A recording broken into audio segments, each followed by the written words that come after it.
ದಾವಣಗೆರೆಯಲ್ಲಿ ಗಣಪತಿ ವಿಸರ್ಜನಾ ಮೆರವಣಿಗೆ ವೇಳೆ ಕಲ್ಲು ತೂರಾಟ ಸಂಬಂಧ ಸ್ಥಳಕ್ಕೆ ಮಾಜಿ ಸಚಿವ ರೇಣುಕಾಚಾರ್ಯ ಭೇಟಿಯನ್ನ ನೀಡಿ ಪರಿಶೀಲಿಸಿದ್ದಾರೆ.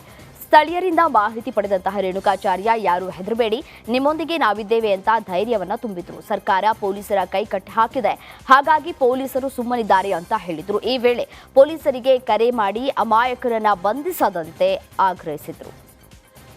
ದೇಶದ್ರೋಹಿಗಳಿದ್ರೆ ಅವರು ರಕ್ಷಣೆ ಕೊಡ್ತಾ ಇದ್ದಾರೆ. ಇದ್ರ ಜೊತೆಗೆ ಒಬ್ಬ ಗೃಹ ಸಚಿವ, ಅಸಮರ್ಥ ಗೃಹ ಸಚಿವ, ಅವರನ್ನು ಸರ್ಕಾರ ವಜಾ ಮಾಡಬೇಕು. ಸಚಿವ ಸಂಪುಟದಿಂದ ತಕ್ಷಣ ರಾಜೀನಾಮೆ ಕೊಡಬೇಕು. ಇಂಥವರ ಹೇಳಿಕೆಗಳು ಸಣ್ಣ ಘಟನೆ ಅಂತ ಹೇಳಿದ್ರು. ನಾಗಮಂಗಲದಲ್ಲಿ ಪ್ಯಾಲೆಸ್ಟೈನ್ ಧ್ವಜಗಳು ಹಾರಿಸಿದ್ರು, ಕ್ರಮ ತಗಲಿಲ್ಲ. ಪಾಕಿಸ್ತಾನ ಜಿಂದಾಬಾದ್ ಅಂದರು, ಅಂಥವ್ರು ಗೌರವಿಸ್ತಾರೆ.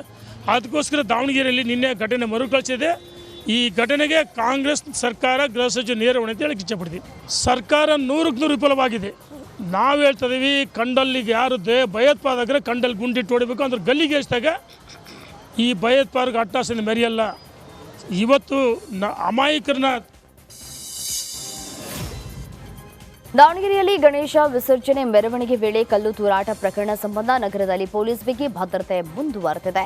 ಸಾರ್ವಜನಿಕರಲ್ಲಿ ಧೈರ್ಯ ತುಂಬುವ ನಿಟ್ಟಿನಲ್ಲಿ ಹಾಗೂ ಕಾನೂನು ಸುವ್ಯವಸ್ಥೆ ಕಾಪಾಡುವುದಕ್ಕೆ ರೂಟ್ ಮಾರ್ಚ್ ನಡೆಸಲಾಗಿದೆ. ಎಸ್ಪಿ ಉಮಾ ಪ್ರಶಾಂತ್ ನೇತೃತ್ವದಲ್ಲಿ ಹಳೆ ದಾವಣಗೆರೆ ಭಾಗದ ಸೂಕ್ಷ್ಮ ಪ್ರದೇಶದಲ್ಲಿ ರೂಟ್ ಮಾರ್ಚ್ ಮಾಡಲಾಯಿತು. ವೆಂಕಟೇಶ್ವರ ಸರ್ಕಲ್ನಿಂದ ಆರಂಭವಾದಂತಹ ಈ ಒಂದು ರೂಟ್ ಮಾರ್ಚ್ ಅರಳಿಮರ ಸರ್ಕಲ್, ಆಜಾದ್ ನಗರ ಮುಖ್ಯ ರಸ್ತೆ, ಗಾಂಧಿನಗರ ಪೊಲೀಸ್ ಠಾಣೆ ರಸ್ತೆ, ಅಗೆದಿಬ್ಬ ಸರ್ಕಲ್, ದುರ್ಗಾಂಬಿಕಾ ದೇವಸ್ಥಾನ, ಹೊಂಡದ ಸರ್ಕಲ್ ಮಾರ್ಗವಾಗಿ ಸಾಗಿತು.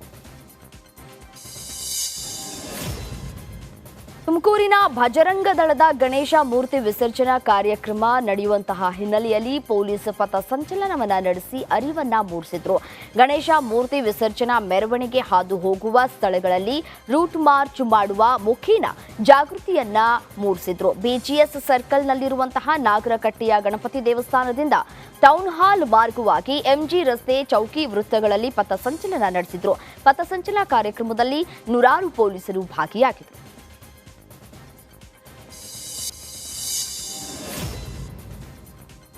ಮೈಸೂರಿನಲ್ಲಿ ಧನಂಜಯ ಹಾಗೂ ಕಂಚನ್ ಆನೆ ನಡುವೆ ಗಲಾಟೆ ನಡೆದಿದೆ. ಊಟ ಮಾಡುವ ವೇಳೆ ಆರಂಭವಾದ ಗಲಾಟೆಯಲ್ಲಿ ಕಂಚನ್ ಆನೆಯನ್ನ ಧನಂಜಯ ಆನೆ ಓಡಿಸಿಕೊಂಡು ಹೋಗಿದೆ. ಏಕಾಏಕಿ ಅರಮನೆಯಿಂದ ಹೊರಗಡೆ ಓಡಿ ಬಂದಂತಹ ಆನೆಗಳಿಂದ ಕೆಲಕಾಲ ಆತಂಕದ ವಾತಾವರಣ ನಿರ್ಮಾಣವಾಗಿದೆ. ಧನಂಜಯ ಆನೆಯ ಮಾವುತನ ಸಮಯ ಪ್ರಜ್ಞೆಯಿಂದ ಅನಾಹುತವೊಂದು ತಪ್ಪು ಹೋಗಿದೆ.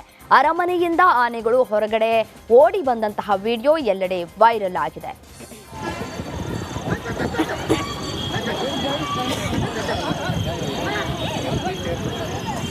Watch out.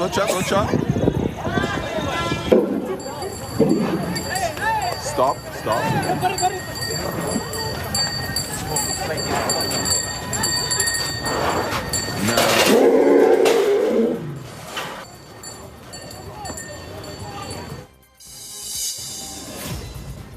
ತಿರುಪತಿ ಲಡ್ಡು ಲಡಾಯಿಗೆ ಬಿಗ್ ಟ್ವಿಸ್ಟ್ ಸಿಕ್ಕಿದೆ. ತಿರುಪತಿ ಪ್ರಸಾದದಲ್ಲಿ ಪ್ರಾಣಿ ಕೊಬ್ಬು ಬಳಕೆ ನಿಜ ಅನ್ನೋದು ಟಿಟಿ ಒಂದು ಕಡೆ ತಪ್ಪನ್ನ ಒಪ್ಕೊಂಡಿದೆ. ತಿರುಪತಿ ಲಡ್ಡುನಲ್ಲಿ ದನದ ಕೊಬ್ಬು ಹಾಗೂ ಮೀನಿನ ಎಣ್ಣೆ ಬಳಕೆ ಮಾಡಿರೋದು ಲ್ಯಾಬ್ ವರದಿ ಏನಿದೆ ಅದು ರಿಪಬ್ಲಿಕ್ ಕನ್ನಡ ಬಹಿರಂಗಪಡಿಸಿತ್ತು. ಇದೀಗ ಪ್ರಾಣಿ ಕೊಬ್ಬು ಬಳಕೆ ಆಗಿದ್ದನ್ನ ಟಿಟಿಡಿ ಕಾರ್ಯಕಾರಿ ಅಧಿಕಾರಿ ಶ್ಯಾಮಲಾ ರಾವ್ ಒಪ್ಕೊಂಡಿದ್ದಾರೆ.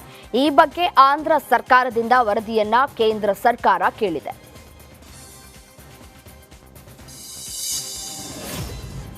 ಮುಡಾ ಹಗರಣಕ್ಕೂ ನನಗೂ ಸಂಬಂಧವೇ ಇಲ್ಲ ಅಂತ ಕೇಂದ್ರ ಸಚಿವ ಕುಮಾರಸ್ವಾಮಿ ಹೇಳಿದ್ದಾರೆ.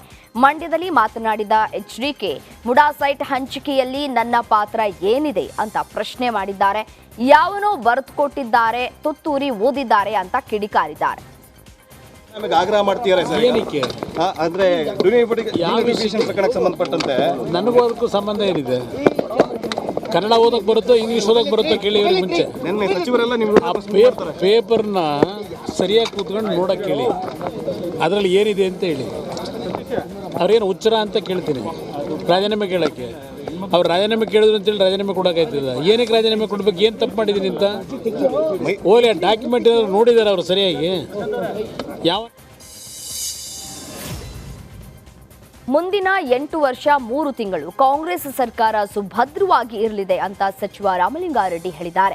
ಜೆಡಿಎಸ್ ಬಿಜೆಪಿ ಸರ್ಕಾರ ಉರುಳಲಿದೆ ಅಂತಾರೆ. ಆದರೆ ಅವರು ಕನಸು ಕಾಣ್ತಾ ಇದ್ದಾರೆ, ಜನರಿಗೆ ಸುಳ್ಳು ಹೇಳ್ತಾ ಇದ್ದಾರೆ ಅಂತ ಚನ್ನಪಟ್ಟಣದಲ್ಲಿ ಹೇಳಿದ್ದಾರೆ.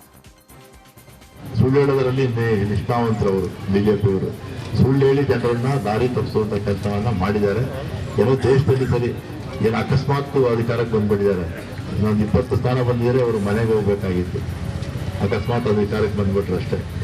ಅದರಿಂದ ತಾವೆಲ್ಲ ಕೂಡ ಇವತ್ತೇನು ಈ ಕೆಲಸ ಕಾರ್ಯಗಳನ್ನ ನಾವು ಮಾಡ್ತಾ ಇದ್ದೀವಿ ಅದೆಲ್ಲ ಬೇಗ ಮುಗಿಸ್ತೀವಿ. ಮುಂದಕ್ಕೂ ಕೂಡ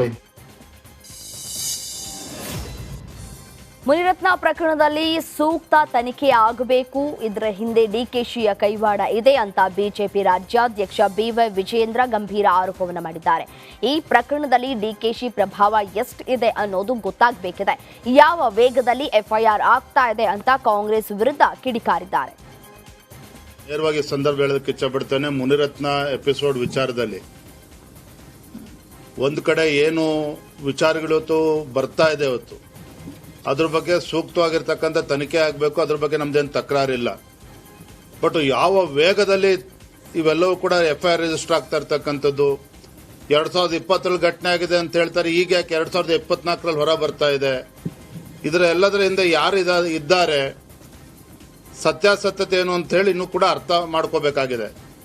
ಸೊ ಸರಿಯಾದ ರೀತಿಯಲ್ಲಿ ತನಿಖೆ ಕೂಡ ಆಗಬೇಕು. ಪ್ರಾಸಿಕ್ಯೂಷನ್ಗೆ ಅನುಮತಿ ಬೆನ್ನಲ್ಲೇ ರಾಜ್ಯ ಸರ್ಕಾರ ಹಾಗೂ ರಾಜ್ಯಪಾಲರ ಪತ್ರ ಸಮರ ಶುರುವಾಗಿದೆ. ಸರ್ಕಾರಕ್ಕೆ ರಾಜ್ಯಪಾಲರು ಮತ್ತೊಂದು ಗಂಭೀರ ಪತ್ರವನ್ನು ಬರೆದಿದ್ದಾರೆ. ಸರ್ಕಾರದ ವಿರುದ್ಧ ರಾಜ್ಯಪಾಲ ಗೆಹ್ಲೋಟ್ ಕೆಂಡಾಮಂಡಲರಾಗಿದ್ದಾರೆ. ಕ್ಯಾಬಿನೆಟ್ ನಿರ್ಣಯ, ಲೋಕಾಯುಕ್ತಕ್ಕೆ ಬರೆದ ಪತ್ರದ ಬಗ್ಗೆ ಕಿಡಿಕಾರಿದ್ದಾರೆ. ಲೋಕಾಯುಕ್ತ ಎಸ್ಐಟಿಗೂ ರಾಜ್ಯಪಾಲರು ಪತ್ರವನ್ನು ಬರೆದಿದ್ದು ತನಿಖೆಯನ್ನು ನಡೆಸಿ ವರದಿಯನ್ನು ನೀಡುವಂತೆ ಸೂಚನೆಯನ್ನು ಕೊಟ್ಟಿದ್ದಾರೆ.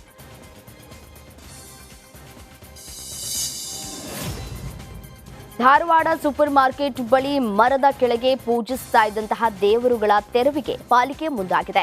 ಪಾರ್ಕಿಂಗ್ ಜಾಗದಲ್ಲಿದ್ದ ಮರದ ಬಳಿ ತಮ್ಮ ದೇವರಿಗೆ ಹಿಂದೂ ಹಾಗೂ ಮುಸ್ಲಿಮರು ಪೂಜೆಯನ್ನ ಸಲ್ಲಿಸ್ತಾ ಇದ್ರು. ದೇವರ ತೆರವಿಗೆ ಎರಡೂ ಸಮುದಾಯದಿಂದ ವಿರೋಧ ವ್ಯಕ್ತವಾಗಿದೆ. ಮುಂಜಾಗ್ರತಾ ಕ್ರಮವಾಗಿ ಬಂದೋಬಸ್ತ್ ಅನ್ನು ಕೂಡ ನಿಯೋಜನೆ ಮಾಡಲಾಗಿದೆ.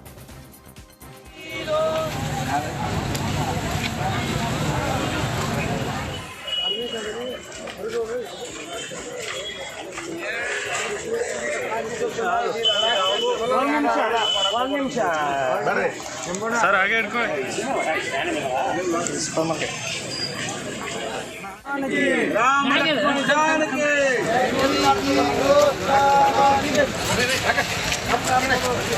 ಚಲೋ ಬಾ ಚಲ್ರಿ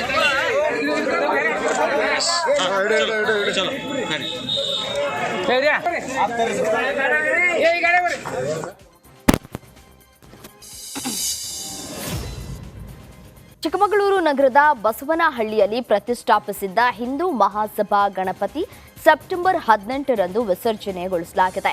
ಹಿಂದೂ ಮಹಾಸಭಾ ಗಣಪತಿ ದೇವರ ಹುಂಡಿಯಲ್ಲಿ ಹಿಂದುತ್ವ, ಹಿಂದೂಗಳ ಬಗ್ಗೆ ಭಕ್ತರು ಪತ್ರವನ್ನು ಬರೆದಿದ್ದಾರೆ.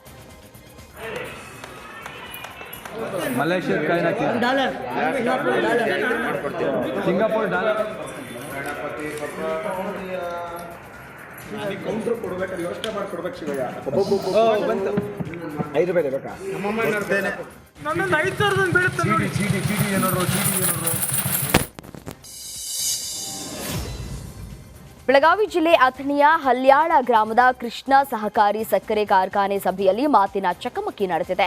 ಸಭೆಯಲ್ಲಿ ರೈತರು ಆಡಳಿತ ಮಂಡಳಿ ವಿರುದ್ಧ ಆಕ್ರೋಶವನ್ನು ಹೊರಹಾಕಿದ್ದಾರೆ. ರೈತರು ಪ್ರಶ್ನೆ ಕೇಳ್ತಾ ಇದ್ದಂತೆ ಆಡಳಿತ ಮಂಡಳಿಯಿಂದ ಉಡಾಫೆ ಉತ್ತರಕ್ಕೆ ಅನ್ನದಾತರು ಆಕ್ರೋಶವನ್ನು ವ್ಯಕ್ತಪಡಿಸಿದ್ದಾರೆ.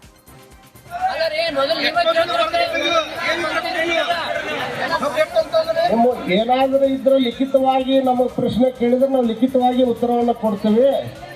ಇಲ್ಲಿ ಕೇಳಿದ್ರೆ ಇಲ್ಲ ಉತ್ತರ ಕೊಡಕ್ ಆಗೋದಿಲ್ಲ. ಬರವಣಿಗೆ ಮೂಲಕ ಸಾಕಷ್ಟು ಸಲ ಕೊಟ್ಟಿದ್ದೀವಿ. ಏನು ಉತ್ತರ ಕೊಟ್ಟರು ನೀವು? ಕಬ್ಬಂದು ಮರ ನಮ್ಮ ತೊಗಟದ ಭಾಗದ ಕಬ್ಬು ಎಷ್ಟೊಂದು ಹೇಳಿದ್ರೆ ಕಬ್ಬ. ಜಿನ್ನಿ ಮಿಲ್ಕ್ ಕಂಪನಿಯಿಂದ ಆದ ಮಹಾದೋಖಾಗೆ ರೈತರು ಕಂಗಾಲಾಗಿದ್ದಾರೆ. ಜೆನ್ನಿ ಮಿಲ್ಕ್ ಕಂಪನಿ ವಿರುದ್ಧ ದೂರು ನೀಡುವುದಕ್ಕೆ ನೂರಾರು ಸಂಖ್ಯೆಯಲ್ಲಿ ರೈತರು ಆಗಮಿಸ್ತಾ ಇದ್ದಾರೆ. ವಿಜಯನಗರದ ಹೊಸಪೇಟೆ ಪಟ್ಟಣ ಪೊಲೀಸ್ ಠಾಣೆ ಎದುರು ಕತ್ತೆ ಖರೀದಿಗೆ ಹಣ ಹಾಕಿರೋ ರೈತರು ಸರತಿ ಸಾಲಿನಲ್ಲಿ ದೂರನ್ನ ನೀಡೋದಕ್ಕೆ ನಿಂತಿದ್ರು. ರೈತರ ದೂರನ್ನ ದಾಖಲಿಸುವುದಕ್ಕೆ ಪೊಲೀಸರು ಹರಸಾಹಸವನ್ನು ಪಟ್ಟಿದ್ದಾರೆ. ಮೊದಲನೇದು ಕಟ್ಟೆ ಕೊಡದೇ ದುಡ್ಡು ತೊಗೊಂಡು ಈಗ ಅವ್ರು ಇಮಿಡಿಯೇಟ್ ಕಂಪ್ಲೇಂಟ್ ಕೊಡಿ. ಇನ್ನೊಂದು ಸರ್ ಬೇನಾಮಿ ಅಕೌಂಟ್